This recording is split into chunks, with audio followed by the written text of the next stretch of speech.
Yeah, I believe that Christ's suffering and the demonstration of the kind of physiologic stress that his human body was under is manifested in the Garden of Gethsemane, where it's described that he was sweating blood.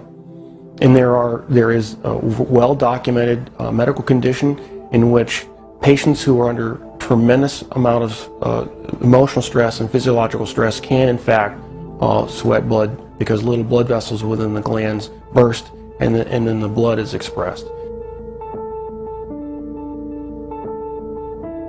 The scourge involved the use of a short whip with pieces of typically metal, sometimes bone, sometimes pieces of porcelain wrapped in these leather straps, which is then utilized to come across typically the back, the shoulders, the legs of the victim.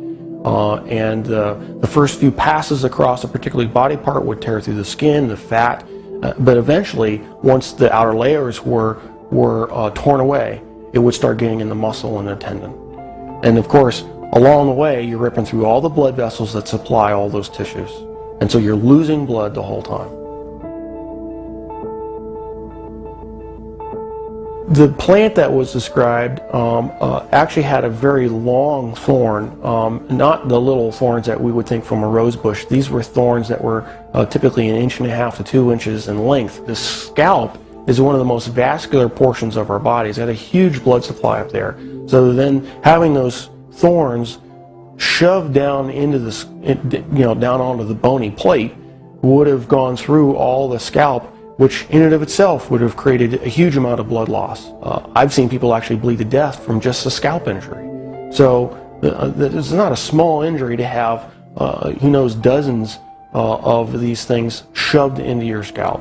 And so that would have caused more blood loss.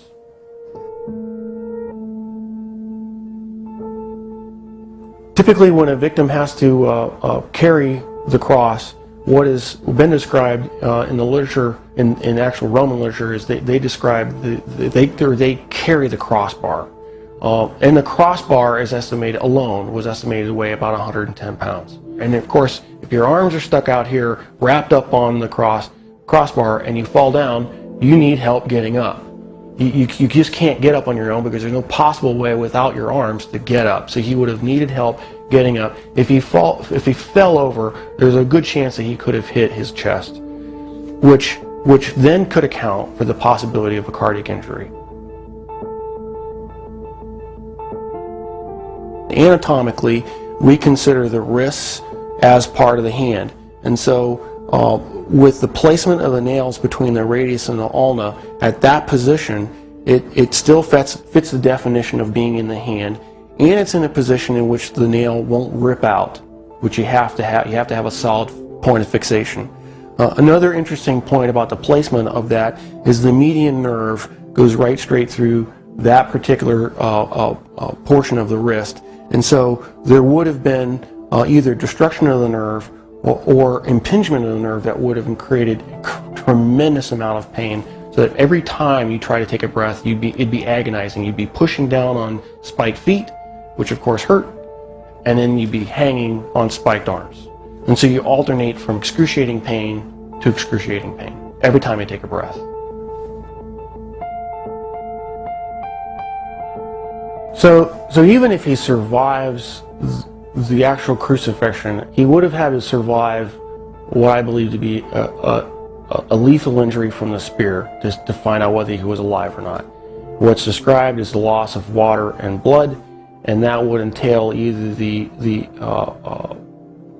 a pleural effusion or pericardial effusion, and the blood would have come from either pulmonary artery, a pulmonary vein, the aorta or vena cava, or the heart itself. None of those injuries, unless you're treated immediately by a trauma surgeon like myself, with all the advanced equipment that we have, would be survivable after even a few minutes. Christ, as the Son of God, could have survived anything. He chose to manifest himself as a human at that point in time, and allowed himself to die. And being human at that point in time, he could not have survived this particular series of traumas. It's not possible. Christ as God could have survived anything they threw at him. But he chose to be Christ, the human, at that point in time to die for our sins. And that given that self-limitation of remaining to be human, he died. He did not survive the event.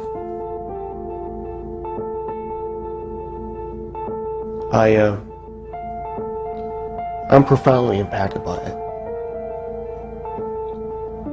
Because I realized the price that he paid was something I would never be willing to do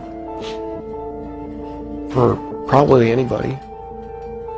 It's very difficult for me to even sing songs about the cross, even in worship. Because I truly do understand what he paid, the price that he paid.